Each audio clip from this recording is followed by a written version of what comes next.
You know that feeling when you send out dozens of job applications and hear nothing back?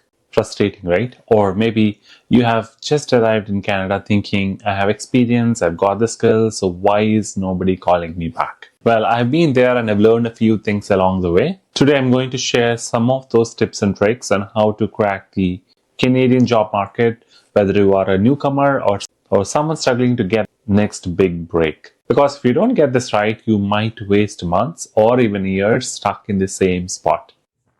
When I first moved to Canada, I thought, okay, I've got over 15 years of HR and talent acquisition experience, and this job market is going to be pretty easy to crack.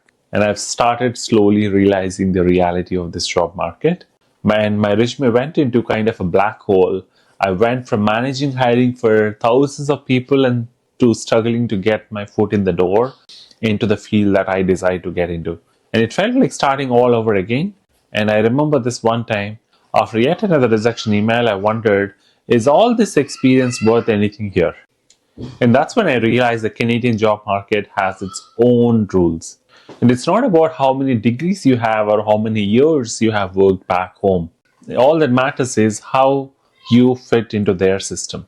And that's what I want to share with you today, how to adapt, how to stand out, and how to make the job search less painful. Imagine three types of job seekers here in Canada. First, there's the newcomer, just arrived, eager to start fresh, but quickly realizing that Canadian experience is a buzzword they hear everywhere. And then we have the seasoned professional, someone who has been in Canada for a while, but the last role didn't work out and they're back on their job hunt, who's frustrated, like how long it's going to take to land something new. And lastly, there's the career switcher, someone looking to move into a different industry altogether, wondering if all those years in one field even matter to transform into a different role. You might be wondering, why is this topic relevant now? Well, post-pandemic, the Canadian job market has become more competitive than ever. More companies are open to remote work, but they're also choosy about who they want to hire. Job postings are getting hundreds of applications, and standing out has become a challenge for most of the candidates. Plus, with so many skilled immigrants landing here every month, the competition is stiff. And that doesn't mean it's impossible, it just means you need to approach it the right way. First things first, your resume. Here, a 5-page resume won't fly, and Canadians love concise 2-page resume with bullet points that get straight to the point. So you need to focus on the results. Instead of saying managed a team of 10, you have to say managed a team of 10 to increase sales by 20% within 6 months. Think of it as translating your experience into the terms that hiring managers here understand. Now, this one took a while for me to understand, where networking in Canada is not the same as back home. It's not just about exchanging business cards, it's about building real relationships. I remember attending my first networking event here. I was expecting quick conversations and straight to the point chats. Instead, people wanted to hear my story, and it took time to build that trust. So don't just cold message someone on LinkedIn and ask for a referral. Start by engaging with their posts, joining local meetups, and asking for informational interviews. It may feel slow, but it's worth it in the long term. Canadian employers love soft skills such as communication, adaptability, and collaboration. Here, it's not just about what you can do, it's about how you do it. I've seen candidates with incredible technical skills struggle because they couldn't showcase their teamwork or adaptability. For example, during interviews, instead of just focusing on what you achieved, emphasize how you collaborated with the others or handled the challenges in a team environment.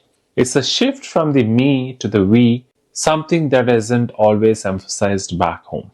One of the most frustrating things is when you hear we are looking for Canadian experience. And it can feel like a dead end for most of you, but here's the trick. Focus on volunteering or internships to fill that gap, even if it is temporary. I know it doesn't sound fair, but volunteering can be your shortcut to building local references and understanding Canadian work culture. And some people do pro bono consulting for small businesses, and that eventually leads them for a full-time opportunity. It's not always about starting at the top. Sometimes you have to build that foundation once again in a new land. Have you ever sent out so many applications that you lost count? And are you wondering why your experience isn't enough to get noticed? Or maybe have you faced it? Sorry, but we needed someone with more Canadian experience in the lines. It's enough to make you question your entire career, isn't it? But what if I told you that the way you present yourself can change everything? And what if the right strategy could cut down months of job search into weeks? What I learned through my own struggles is that landing a job in Canada, is a lot about adapting to the local work culture and understanding the hidden rules. Tailoring your resume to show results, taking the time to network authentically, and bridging the Canadian experience gap can make all the difference in the world. You have to remember it's not about starting from the scratch, it's about repositioning your skills in a way that resonates here in this country. So don't lose hope if it feels tough for you in the initial phase of your career. With the right approach, things can turn around. So, what's been your biggest challenge in finding a job in Canada? Drop it in the comments, and I would love to hear your story and maybe even share some advice that's worked for me and others. And hey, if you're ready to dive deeper into the Canadian job market, make sure to hit the subscribe button. There's a lot more I want to share with you. Until next time, keep pushing forward, and thank you for watching Grit Tales.